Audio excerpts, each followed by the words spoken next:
నా తండ్రిని నేను విమర్శించను, నా తండ్రిని నేను నిందించను, నా తండ్రి ఏ పరిస్థితి నాకు అనుమతించను. అందులో సంపూర్ణ న్యాయం,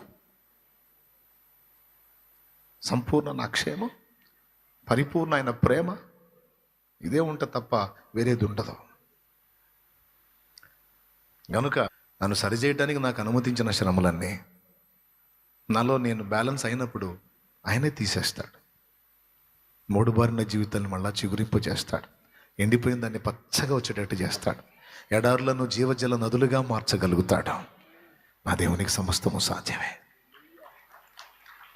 తిరిగి చూసుకుంటే నేను కోల్పోయింది ఏది ఉండదు. ఎదురైన ప్రతికూలతలన్నీ కూడా నాకు ఆశీర్వాదాలుగానే మారి ఉంటాయి. ఎందుకంటే ఆయన నిన్ను ప్రేమిస్తున్నాడు, ఆయన నన్ను ప్రేమిస్తున్నాడు. ఎంతగా అంటే చెప్పండి, ప్రాణం కంటే మిన్నగా. ఏమంటారు?